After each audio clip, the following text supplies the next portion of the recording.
ব্রাহ্মণবাড়িয়া ২ আসন থেকে বিএনপির মনোনয়ন পাননি সংরক্ষিত আসনের সাবেক সংসদ সদস্য ও দলটির আন্তর্জাতিক বিষয়ক সহ-সম্পাদক রুমিন ফারহানা। আসনটি জমিয়তে উলামায়ে ইসলাম বাংলাদেশের কেন্দ্রীয় কমিটির সহসভাপতি মাওলানা জুনায়েদ আল হাবিবকে ছেড়ে দিয়েছে বিএনপি। মঙ্গলবার বিএনপি চেয়ারপারসনের গুলশানের রাজনৈতিক কার্যালয়ে আয়োজিত সংবাদ সম্মেলনে এ তথ্য জানান দলের মহাসচিব মির্জা ফখরুল ইসলাম আলমগীর। তবে আসনটিতে ইতোমধ্যে বিএনপির ৩ নেতা স্বতন্ত্র প্রার্থী হওয়ার ঘোষণা দিয়েছেন। এর আগে ২ দফায় বিএনপি ২৭২টি আসনে তাঁদের প্রার্থী ঘোষণা করলেও ব্রাহ্মণবাড়িয়া ২ আসনটি ফাঁকা রাখা হয়। এ আসনে বিএনপির প্রার্থীরা ৬ বার নির্বাচনে অংশ নিয়ে প্রতিবারই বিজয়ী হয়েছেন। মাওলানা জুনায়েদ আল হাবিব দলীয় প্রতীক খেজুর গাছ নিয়ে নির্বাচন করবেন। রুমিন ফারহানা এই আসন থেকে প্রতিদ্বন্দ্বিতা করার জন্য দীর্ঘদিন ধরে মাঠে আছেন। প্রায় প্রতি সপ্তাহে তিনি এলাকায় গিয়ে গণসংযোগ সহ নানা সামাজিক অনুষ্ঠানে অংশ নিচ্ছেন।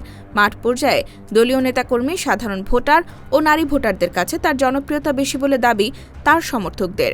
শেষ পর্যন্ত মনোনয়ন না পাওয়ায় রুমিন ফারহানা এই আসনে স্বতন্ত্র প্রার্থী হয়ে নির্বাচনের ঘোষণা দিয়েছেন। মঙ্গলবার রুমিন ফারহানা বলেন, বুধবার তাঁর পক্ষে নেতাকর্মীরা মনোনয়নপত্র সংগ্রহ করবেন। একই কথা বলেছেন বিএনপির অন্য ২ নেতা এস.এন. তরুণ দে ও আক্তার হোসেন। রুমিন সহ দলের ৩ নেতা স্বতন্ত্র হিসেবে নির্বাচন করলে আসনটি বিএনপির হাতছাড়া হয়ে যেতে পারে বলে আশঙ্কা প্রকাশ করছেন অনেকেই।